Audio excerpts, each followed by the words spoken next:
probinsya ng Isabela, ang probinsya ng Tarlac, at saka yung probinsya ng Iloilo. Iloilo area, opo. Naitatag niya lahat ang kaya bumilib din yung secretary ng ng Department of Agriculture. 100,000 na raw sila sen ngayon, ha? Hindi, nakita niya talaga Opo. kasi mapursige, maalam, skillful sa kooperatiba, naipapaliwanag na mabuti. Hindi lang ako nakakapunta kasi sa dami rin ng ginagawa natin. Pareho kami ni Secretary Chu na iniimbita kaya lang.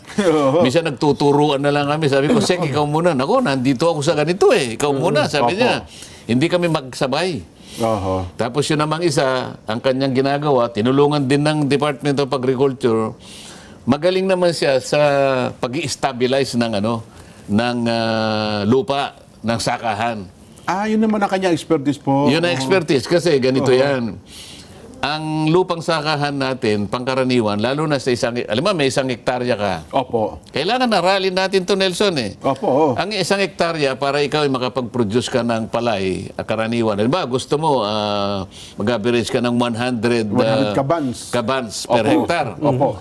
Dami yun. Mangangailangan ka ng pataba, hindi kukulangin sa 8 bags ng pataba. 8 sako. Yung urea ito yung chemical. Opo. Napakamahal ng urea ngayon din. Nako. Lalo na nung pumutok ang digmaan sa pagitan ng Russia at saka ng Ukraine. Yan. Diyan nang gagaling yung fertilizer, yes yung po. ginagamit natin sa pataba. Pilipinas ngayon ay kabilang na sa mga bansa na upper middle income economy. Pero yung significance nun, maiintindihan kaya nung pangkaraniwang manggagawa. Lalo na, sabi ko nga sa'yo, yung nando sa mga depressed area na napakarami ng mga kababayan natin dyan. Sa mga tweet, yung equitable distribution nung sinasabi nung GNI na yan, mukhang hindi nagkakaroon ng katuparan kung ibabatay mo doon sa kanilang actual na kalagayan. Okay. Sana man lang kung halimbawa yan ay totoong nakikita natin yung kaganapan yan. Opo. Ibig sabihin, halos ang bawat isang Pilipino talagang kumikita ng 24,000 pesos per month. Aba. Lalo tayong pinalakas nung sinama sa atin si Nelson. Ayan, sinasabi Di ba? natin. Oo. Talagang ano tag doon? Naging susun-susun na po ang pagkatagumpay ng palatuntunan ito. Yun. Ayun. Talagang naman yan nasa kombinasyon yan Tama naman. Di ba? Kung minsan pagka maganda yung kombinasyon, parang basketball ba yan? Opo. Kung minsan Yung team. yung magaling na coach ng ng basketball team. Opo. Alam niyang pagsasama-samahin yung para i-counter yung kabila eh. Yes po. May substitution. May yun skill yun eh. Yes, Opo. opo. Strategy, etc. Opo, alam din niya yun. Kaya yung nag-isip na pagsama-samahin tayong tatlo, napakahusay din nung coach natin dyan, Opo. Yan. At saka dati, ano ba ibig sabihin ng Tsaka dati wala pa tayong kape. Ngayon nakita ko naman sari-saring kape. At saka wala pa tayong saito nun. Sen. Latte ito eh. Opo. Si ano naman palaging gusto Amerikano niya. to, Amerikano. Dati tubig lang hinalo natin eh. Naalala ko kahit walang Teka, baka tubig. makalimutan ko. Opo. Kasi pag naisip ko, kailangan sabihin ko na kung minsan nalilimutan natin. Nakapagsisisi yung ganun eh. Opo. Yung kaibigan natin na nasa San Francisco, si Don Orozco. Opo. Alam mo bang 32nd wedding anniversary nila ngayon? Oo nga po. Kailangan mabati natin. Si Ate Tay, Ate Tel, Di ba ka 30? Opo, 30, nung isang linggo. Di ba mas matanda ka kay ka... Hindi, ano lang po siya. Maaga lang po ako nag-asawa siya kasi medyo... Mas mataba. 32nd wedding anniversary. Maaga kang napikot, Opo. Ay, ganun Don talaga. at Telma Orozco. Opo. Telma ba ang pangalan Okay, niya? opo, Telma. Birthday din po si Ate Telma nung isang araw. Yan, Don, wala na akong utang sa'yo. Ayun. Yan, opo. Mabutit na alala ko kagad. Baka mamaya... Ang mahigit pa naman ng bilin niya kasi buong San Diego daw po tsaka San Jose nakatutok ngayon sa atin. At saka tinext niya ako eh. Ganun po. Oo. Ayun. Doon, napakalakas mo, ano ha? Kami pag nag-text kayo, gusto pabati, ayaw. Naku po. Oh, Saan katerba ang nanonood sa atin, Jen? Ha? ay nako, ito nga. Hindi pa karaniwan ito, ha? Facebook at saka sa Oo. YouTube. Ano ha? Teka, tingnan mo nga yung sa YouTube kung gaano. Aha. Uy, ganun din. Nako. Talaga naman, oo. Bakit kaya? Kasi meron tayong importanteng pag-uusapan, Sen. Oho. At saka nakita nila ngayon, masaya tayo ha. Oo. Masaya, kinakailangan ho ay ang ating mga issue ngayon ay para sa mga magsasaka, sa mga mangingisda, at para po sa mga buhay-buhay ng ating mga kapwa Pilipino. Tama-tama, Jen. Mga Pagka ganyan, OFWs. yan palang nakahanda nating tatalakayin ngayong hapon. Ano? Opo, kasi para i-inspired natin yung mga magsasaka Sen eh. Ang iba ho kasi medyo nalulungkot. Jen, Nelson, Sen, may pag-asa pa ba kami mga magsasaka? Oo, lagi Hindi namin mo naman- narinig ganyan kay Sen eh. Buti pa si Sen, anya. Hindi mo naman sila masisisi dahil nga sa hirap ng buhay ngayon. Opo. At kung minsan kapag naalala nila na bakit kaya kami ang nagsasakit para ipundar natin ang pagkain ng mamamayang Pilipino. Opo. Bakit parang kami itong hirap na hirap, di ba? Kasi parang may irony nga dun eh. Sila nga yung nandyan sa agriculture natin para pasaganain yung ating mga pananim. Para sa ganun, bastante tayo sa pagkain. Pero pag titingnan mo, pagka ikaw ay nagpunta sa kanayunan dyan at nakausap mo yung mga magsasaka, makikita mo yung iba't ibang uri ng kanilang alalahanin eh. Opo. Dahil ako'y naging farmer naman, yan naman ay hindi ko naman ikinakaila. Opo. Katulad nga ng gusto ko sanang i-contribute sa hapong ito. Kahapon kasi, pinasyalan ko yung aking mga pananim dyan. Ganun ho ba? Alam mo naman, alam naman ng lahat ito, kahit naman tayo'y At lagi yun ang okupado. kinukwento yan, Sen. Opo. wala pa akong sinasabi, pinasinag na eh. Maya-maya ng konti sana. Excited po. Excited, Sen. Sige, Oo, sige. Kasi, ang tinatanim natin ngayon dyan, yung high value crops. Ba? Oho. Dalawang klase ang high value crops dyan. Isang itinatanim dyan sa mga, yung upland. Upland, Yung opo, upland. opo, oho. Yung upland kasi, kung tawagin yung mga gulay dyan, ay chop suey. Yes. Chop suey Pangkaraniwan, nasa Baguio. Yes po. Ang iba naman ay nanggagaling sa Quezon. Mga upland dito, Nelson eh. Opo. Ngayon pagka lowland na gulay na high value crops, ito Pakbet yung yan. pakbet, Yeah. sabi naman nila. Pakbet, oh. So yung akin, dahil sa lowland naman ng Tarlac dyan, Nelson, pakbet ang aking high value crops. Kaya nakita ko yung mga pananim ko na, Opo. Meron ako sitaw, meron akong dalawang klase ng talong, isang bilog. Aba, oho. O ipakita nyo nga yung... Ito, Ayan ang mga ito. talong. Talong to, oo. yan ang pananim. Talong pa lang yan.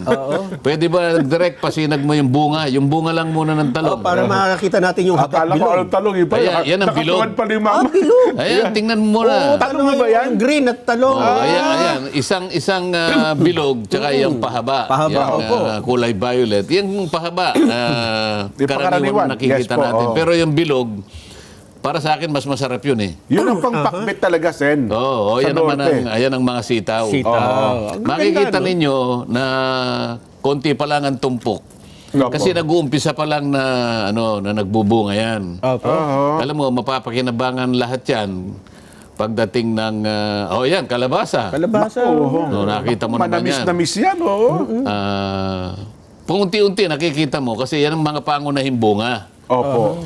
Pero kapag umabot yan ng Agosto tsaka Hulyo dyan, maramihan na yan. Ay, Doon ko kayo gustong imbitahin para sa ganun makita Makita naman natin. ninyo. Ayan Oo. pasimula pa lang yan. Ayun pala, Agosto pa lang kasagsagan yan, Sen. Yun pala ang panahon yan. At July, itong Harvesting. July, makaka-harvest na ng marami-rami, pero ang karamihan dyan, yung Agosto tsaka September, yung aking ang inaasahan dyan, huwag naman sanang lumakas ng ulan. Yan naman yung mga bagong tanim na Lettuce. lettuce. Kaya makikita mo yan, parang cup lang na maliit dyan. May tubig yan sa Pero ilalim. yung tamang laki niyan, kasing laki ng isang maliit na bola yan. Okay. O kapag yan ay binenta mo, umisan aabot ng 30 pesos isang cup na yan. Oo.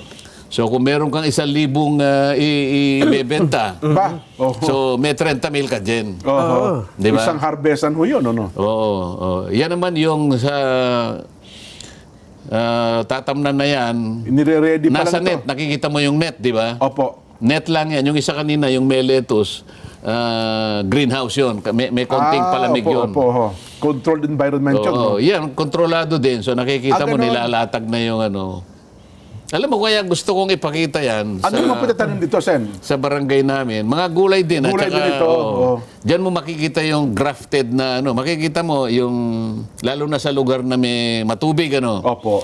Di ba yung kamatis mamamatay pagka mamamatay nilubog yun? yung ano? Opo. Pag nilubog yung kanilang puno, patay yung kamatis. Ako, bubulok po Pero yun eh. yung talong, hindi siya mamamatay. Oo, buhay. So, ang ilalagay nila, pag dudugtungin yung puno ng, ano, ng talong, tapos i-grap yung kamatis, ganun po. mabubuhay yung kamatis. Ay, oo nga. Matindi, ano? Oo. Ayan, yung mga kalabasa. Diyan. Pwede na pala, no? Oo. Nakikita mo yung mga...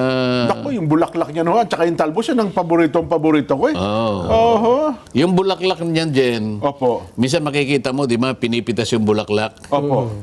Pwede mong alisin yun pagka wala yung buko, yung ano. Kasi pag nandun na yung bunga na yun eh. Opo. So, kailangan Makikita yun, eh. alisin mo wala yung pa. excess na wala pa yung buko na yun. Pwede pa yun. Para mas dumami yung magkakaroon nun. May tutubong bago. Ngayon, sa maliit na ginagawa ko ngayon dyan, nakakapag-contribute ako sa paglalatag ng pagkain sa ating mga mamamayan. Kasi yan, bibilin ng ano yan. Nakiusap naman ako sa ating departamento na tulungan niya na akong maghanap ng ano, ng mga bibili. So may buyer na. every time na makapag ano, may nakabantay naman na bibili kaagad. Ayun. Oo. Ang tanong po ng mga babayan natin, kagaya nitong, ito, kilala niyo ito, si Brigido Nevera Jr. eh. Ay, naku, si Kuya Briggs. Nag-aalaga eh. Si Bridge. Siya nga yung taga ano ko riyan eh. Siya nga. Siya yung aking kapatas dyan. Ayun. Si Gladys Castro Apurada ng Dubai. Ang sabi niya, Sen, ang gusto ko malaman kasi ay saan ka kumuha ng patubig dun sa mga tanim na gulay? Meron akong solar. Ay, yung windmill. Yun ang dalawa yon. Opo. Yung windmill, yung nakita mong, kaya lang, Opo. hindi ko nailagay dyan. Opo. Yun ay para doon sa greenhouse. Ayun. Yun naman for value crops. Ito na yung, malaki yung malaki yung capacity nun. Kasi, nung purbahan namin yung buga ng tubig niya, Opo. malakas. Ito. Nagkaroon lang ng konting problema kasi yung klase ng tubig, alkaline. ganun po. Kaya kailangan lagyan mo pa ng konting, Mineral. i-treat mo ng konting ng chemical para sa ganun. Acidic na konti. Hindi maging acidic yung yung lupa. Ganun pala Eh yun. naaral yun eh. Pati yung paglalagay ng net house. Wow. Nagpatulong ako doon sa kaibigan ko na head ng Taiwanese mission sa Tarlac. Kasi nakaibigan ko na yun eh. Bata pa, pero doktor yan sa kaya ang pangalan ng mga technician nila tungkol sa pagtatanim, plant doctor. Meron silang mga plant doctor. Yung pinaka-head nila na nakabase sa Tarlac City, naging kaibigan ko. Kaya lalo ako na-inspire. Sabi ko, pwede mo ba akong tulungan? Sabi ko, tingnan mo yun. Kasi magaling, meron silang technology. Pakitingnan mo yung uri ng lupa, mga ganyan. At minsan naman, tutulungan din ako ng technician. Meron technician galing sa munisipyo eh. Opo. Meron din technician na galing sa region. Yung municipal at saka regional agriculturist. Matyaga ka lang. Kaya lang, kaya ko pinakikita ito para sa ganun. Ma-inspire yung mga kababayan natin na magsasaka. Kaya lang, ang nagiging concern nila dito, Opo. kailangan talaga ng budget din. Halimbawa, yung pagtatayo ng solar, kung wala ka namang gagastahin din, paano mo maitatayo yung solar? Lalo yung landlocked yung lugar niyo po. Oo, napaka-importante kasi ng patubig din para mabuhay ang halaman. Yes po. Parang tao din yan eh. Saan ka nakakita ng tao na nabubuhay, hindi umiinom ng tubig? Hindi pwede yun. Ganyan din ang halaman. Ngayon, kailangan nating suportahan ang mga magsasaka kasi kung sila lang, hindi nila kayang panagutan talaga. Lalo na ngayon, yung production cost ay talagang Mataas. tumaas ng tumaas. Bukod dyan, nakita mo yung si Ka Yuan, yung ating... Opo, sa Ligumba. yung si Yuan sa Ligumba. Iyunlan. Opo. Dalawa yung grupo ng tao na tinulungan natin sa agriculture pa rin. Opo. Yung Yuan sa Ligumba, ito yung marunong sa kooperatiba. Okay. na nakapag-organize siya. Gumawa kami ng pilot projects, 3 lugar. Opo. Ang probinsya ng Isabela, ang probinsya ng Tarlac, at saka yung probinsya ng Iloilo. Iloilo area, opo. Naitatag niya lahat ang kaya bumilib din yung secretary ng ng Department of Agriculture. 100,000 na raw sila, Sen, ngayon, ha? Hindi, nakita niya talaga Opo, kasi opo. mapursige, maalam, skillful sa kooperatiba, naipapaliwanag na mabuti. Hindi lang ako nakakapunta kasi sa dami rin ng ginagawa natin. Pareho kami ni Secretary Chu na iniimbita kaya lang. Minsan nagtuturuan na lang kami. Sabi ko, Sek, ikaw muna. Nako, nandito ako sa ganito eh. Ikaw muna, sabi niya. Hindi kami magsabay. Oho. Tapos yun namang isa, ang kanyang ginagawa, tinulungan din ng Department of Agriculture. Magaling naman siya sa pag-i-stabilize ng lupa, ng sakahan. Yun naman ang kanya expertise po. Yun ang expertise kasi ganito yan. Ang lupang sakahan natin, pangkaraniwan, lalo na sa alam mo, may 1 hektarya ka. Opo. Kailangan aralin natin to, Nelson eh. Opo. Ang 1 hektarya, para ikaw ay makapag-produce ka ng palay, karaniwan. Diba, gusto mo, mag-average ka ng 100 100 kabans. kabans per Opo. hektar. Opo. Dami yun. Mangangailangan ka ng pataba, hindi kukulangin sa 8 bags ng pataba. 8 sako. Yung urea ito yung chemical. Opo, oho. Napakamahal ng urea ngayon din. Nako. Lalo na nung pumutok ang digmaan sa pagitan ng Russia at saka ng Ukraine. Yan. Diyan Opo. nang gagaling yung fertilizer, yes yung po. ginagamit natin sa pataba. Kaya hindi lang nagdoble, tumriple. So palagay mong nasa 6,000 na yata yung, ewan mo, 3,000 o Yung isang 5,000. sako, parang ganun, mga 4,000 Isang sako. po, Sen. Opo. Kung 8 ang kakailanganin mo, Nako. talagang doon pa lang. 40 mil agad yun. Mabigat na yon. Oho. Ngayon, kapag hindi ka naman gumamit ng pataba, sayang naman ang isang cropping season, Oho. hindi mo makukuha yung targeted na production. Ayun. Ibig sabihin nun, yung productivity ng farm mo, ng lupa, Oho. mababa. Doon ka matatalo. Totoo. Ngayon, yung si Michael Ocampo, ito naman yung isang kagrupo ni Yuan sa Yuan. Ligumba, magaling naman siya sa pagkuha ng chicken manure. Inahalo niya doon sa materyales. Kasi meron silang planta eh. Opo.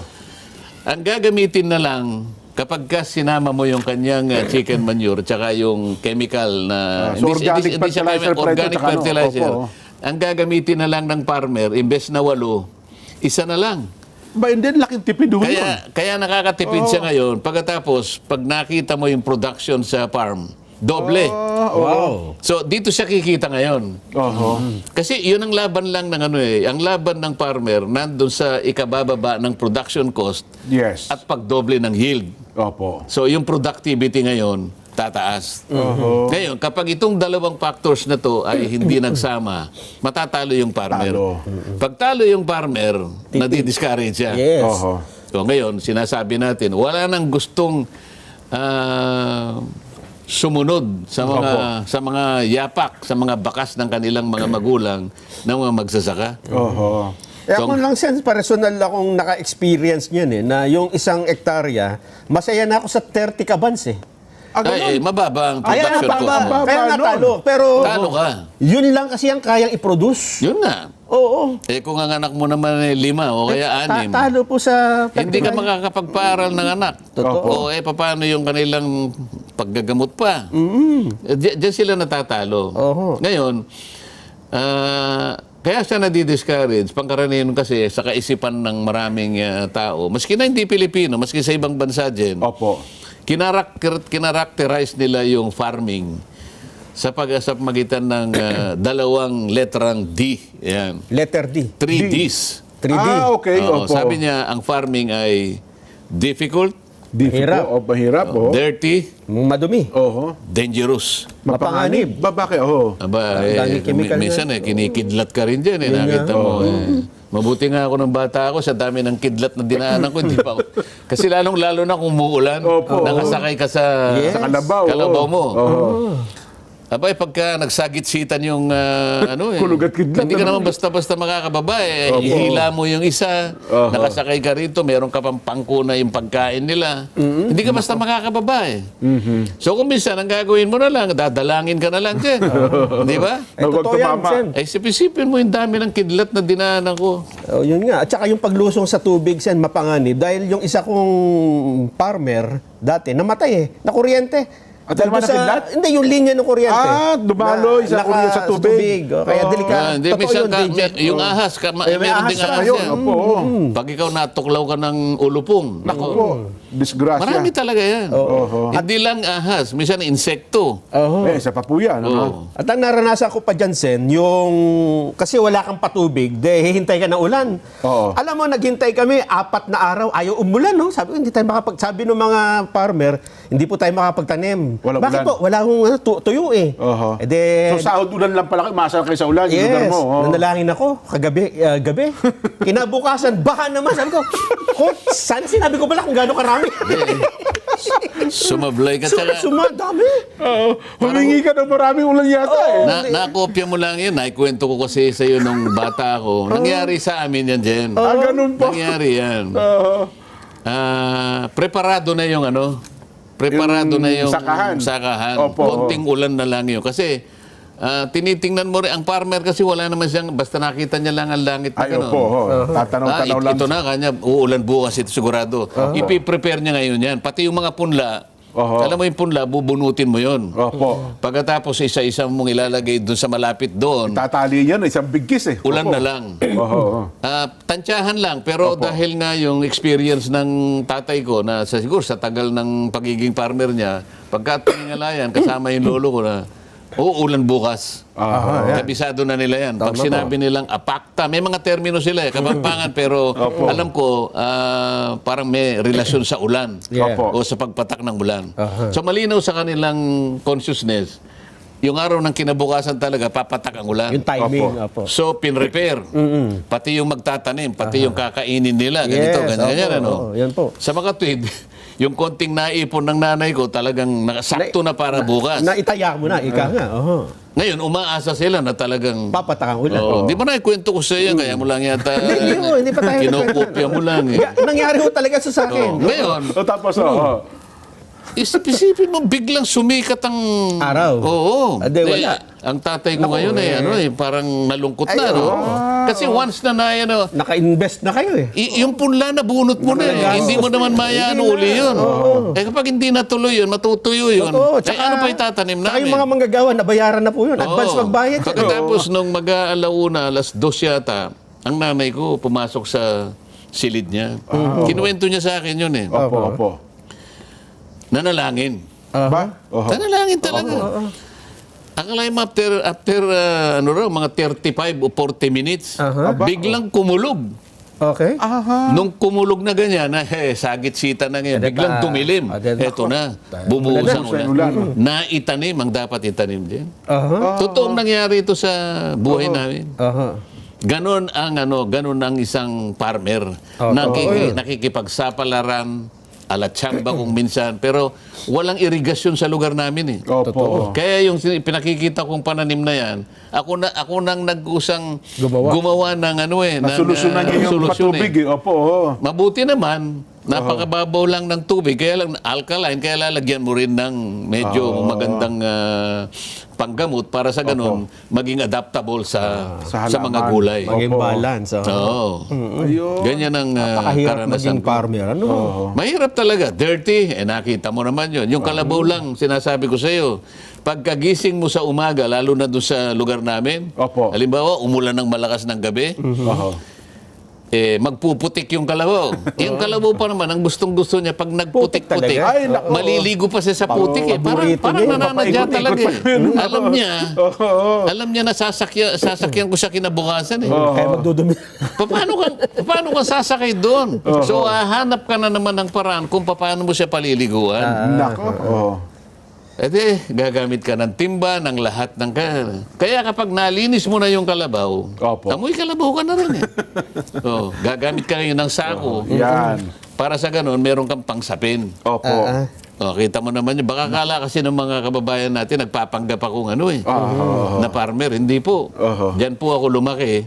At hanggang ngayon po ay nasa puso ko ang pagsasaka. Totoo. Kaya hanggang ngayon, nakikita natin siya, no? Talagang ang request na namin, sana pag may ani na po ng marami-rami, baka pwedeng kami na ang mamakyaw at kami na rin ang magbenta. Maganda yan. Kung maganda Huwag naman na ang kayong presyo. maglalayo, Sen, kasi Hindi, may kung mga maganda bayan. naman ang presyo mo, ba't naman di ko ibibigay sa'yo? Tatapatan Kaya natin lang, yun, magtawaran kayo ni Nelson. Magbibidig pa pala kami dalawa dito. Kung ang tawag dyan, konsignasyon. Konsignasyon, Bulungan, yes po. sabi niya. Sen, kukunin mo ba ng ganitong kilo? Di, taas mo ng konti si Jen, Ito. Pero Sen, ako ay nakapunta sa UK, sa Belfast. Buti ka pa. Doon Belfast, kasi, Ireland. hindi kaya ko na nabanggit kasi birthday ng Rob Polancos ngayon Oo. Na nakandyan sa lokal ng Belfast, binabati sila. Naalala ko tuloy na kung gaano pahalagahan ng mga farmer dyan sa UK. Alam mo kung paano? Pumunta ko sa isang fast food chain. Doon pala, hindi ka pwedeng magbenta ng mga produkto mo na may sangkap na, halimbawa, karne, kung hindi mo i-source doon sa local farmer. Doon sa area na mismo? Yes, halimbawa yung gulay mo, lettuce mo, yung beef mo, dapat sa local farmer mo kukunin. Kung wala, doon ka palang pwedeng kumuha sa iba. Tsaka langga, tsaka lang ano. Ang ganda yung suporta ng gobyerno. Magandang patakaran yan. Pangkaraniwan, yung ating mga malalaking mga food chain ngayon, di ba? Opo. Nakikipag-coordinate sa mga barangay. Yun. Doon muna nila kinukuha. Opo. Ang problema, dahil mataas nga ang cost dito, Ayan ang problema. yung imported mas maano. Yeah, mas mura. Sabi niya, kung ganyan kataas ang presyo mo, sa China kanya, kalahati lang ang presyo. Nako, Doon yun tayo na nga. natatalo. Ito. At saka yung quality control ng produkto. Minsan kasi hindi nasusunod yung quality na hinahanap nung tindahan. Hindi, pero kung quality lang ang pinag-uusapan dyan, maniwala ka sa akin, yung kamatis natin, mas malasa sa kaysa kamatis dyan sa Amerika. Bagay, totoo po kayo. Nakain ko na rin dyan, maski na sa Europa, yung kamatis, ang gaganda ng balat, ang lalaki pa. Opo. Pero kapag kakinain mo, ang tabang. hindi lasang kamatis eh. Nasa ano natin yung presentation. Naamoy mo lang na parang kamatis, pero pag kinain mo, Hindi lasang iba yung kamatis natin. Di ba? Yung kamatis natin, paano gumamit ka ng kamay na kumakain. Opo, nako, sarap nun eh. Maghapon naamoy mo yung kamatis sa kamay mo pag hindi ka nagsabon eh. Yes po. Di ba? Ay, nako. Anyway, saglit lamang ha. Masaya ang ating talakayan ngayong Biyernes. Ako, kasaka, mga mangingisda sa sektor ng agrikultura. Sa tingin mo ba, gaganda na buhay natin ngayon yan? Ito nga ang katanungan dyan, ha? Ito po ang itinatanong ngayon ng ating mga kababayan. Ano ba pinag-uusapan natin? Itong pinakahuling update na ito, Sen, ha? Yan, opo. Na ikinagulat ko rin ito eh. Ba? Ikaw ba nagulat din? Nagulantang ako dyan. Hindi lang ako.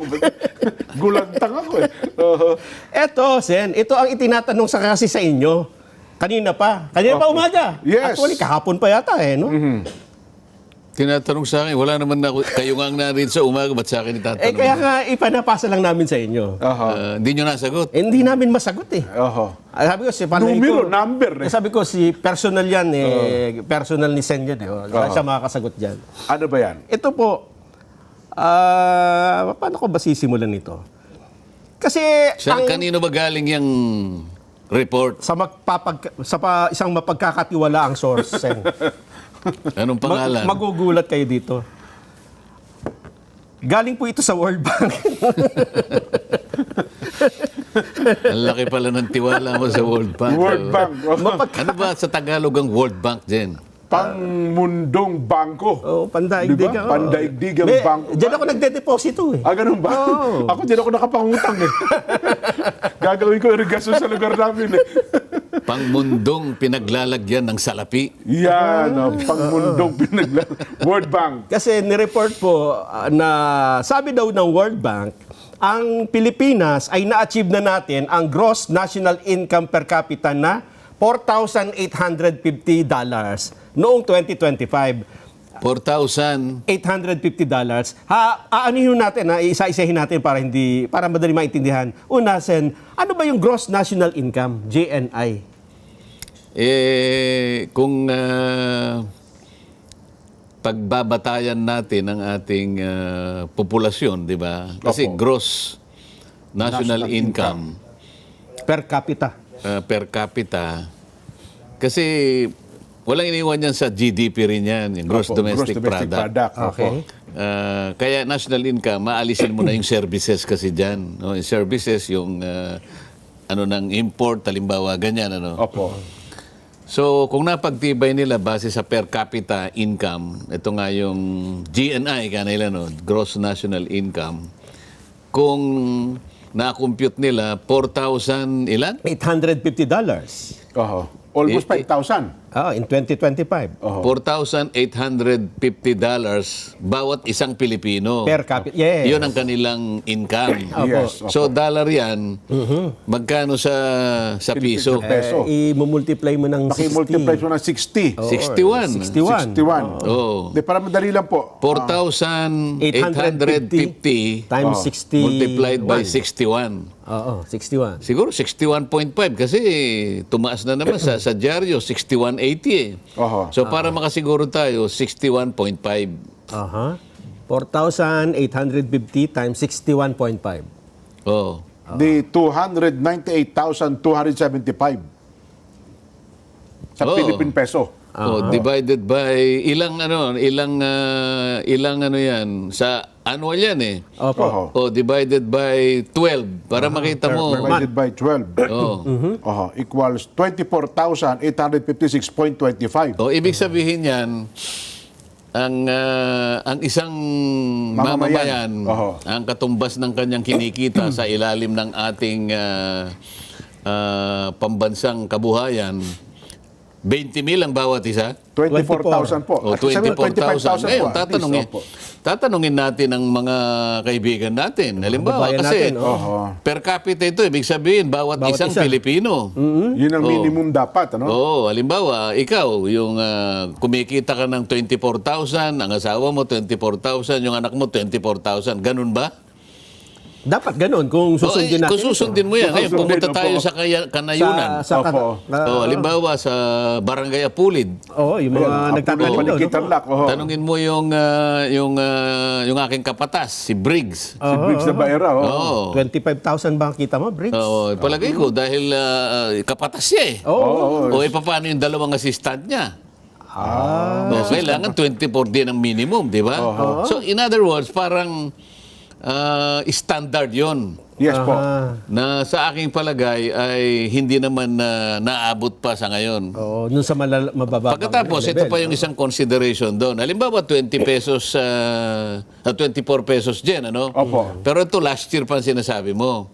Okay. Di Opo. ba? 2025, opo. 2025. Oho. Ngayon, aalisin mo yung epekto ng inflation dyan. Kasi mataas ang ngayon, ang Inflation, bilihin ngayon. So, aalisin mo pa yung 8% niyan. I-deflate mo yan para maging realistic. Ayun. Sa mga tweet, ang kinukuha nila yung range. Yung pinakamababa at pinakamataas. Tapos yung nasa range tayo. Kung minsan hindi applicable, kasi sa ating bansa, ang mga mayayamang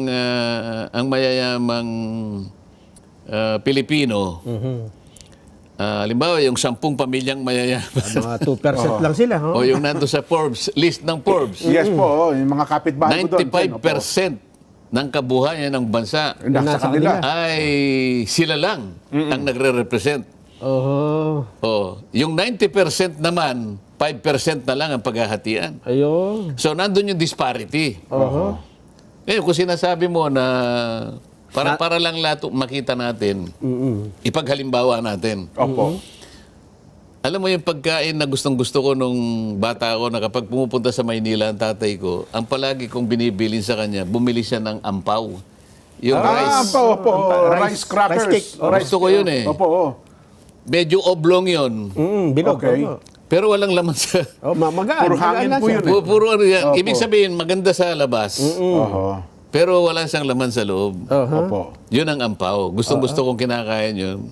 Ewan ko ba, dahil siguro, yun na lang ang kaya ng bilhin ng tatay ko. Ang ampaw kasi namin ni Nelson sobrang pula ho eh. Sobrang ampaw. Anong Ano po kaugnayan? nangyari? Anong kaugnayan sa Ang ampaw? kaugnayan, maganda lang siyang nakikita. Oh, Di ba? pero wala laman. Pero yung laman, hindi ganun ang ano eh. hindi ka big- oo. Hindi necessarily reflective dun sa size nung ampaw. Sana kung may laman yun, halimbawa, sa loob nun, punong-puno ng sinangag. Ibang usapan yun. Di ba? Puro hangin nga yun, ano? Oo. Tayo daw ay dahil doon, lagpas na tayo sa $4,636 na threshold ng upper middle income economies.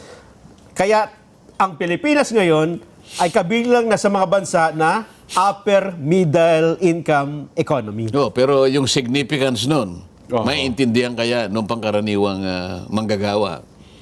Lalo na, sabi ko nga sa'yo, yung nando sa mga depressed area na napakarami ng mga kababayan natin dyan. Sa mga tweet, yung equitable distribution nung sinasabi nung GNI na yan, mukhang hindi nagkakaroon ng katuparan kung ibabatay mo doon sa kanilang actual na kalagayan. Okay. Sana man lang kung halimbawa yan ay totoong nakikita natin yung kaganapan yan. Opo. Ibig sabihin, halos ang bawat isang Pilipino talagang kumikita ng 24,000 pesos per month. Aba. Kapag kayon ay hindi totoo sa pakiwari natin, sabi ko nga sa'yo, walang iniwan sa ampaw, maganda lang siyang tinitingnan. Kaya tama, yung disproportionate gains ang nangyari. Ang tumaas ang pera, yung nandun sa 2%. Malaking-malaki nga siya talaga eh. Halimbawa, yung national income, kaya lang yung pinuntahan ng benepisyo ng income, yung distribution, disproportionate. Yun ang problema. Kaya nga sabi ko sa iyo, yung 10 mayayaman, yung 95% ng income nasa kanila. Yung 5% na natitira ay yun ang pinagati-hati ng 90% naman. Kasi 10 eh. Yes po. 10 lang sila, ibig sabihin, yung 90%, 5% lang ang pinaghati-hatian. Very disproportionate eh.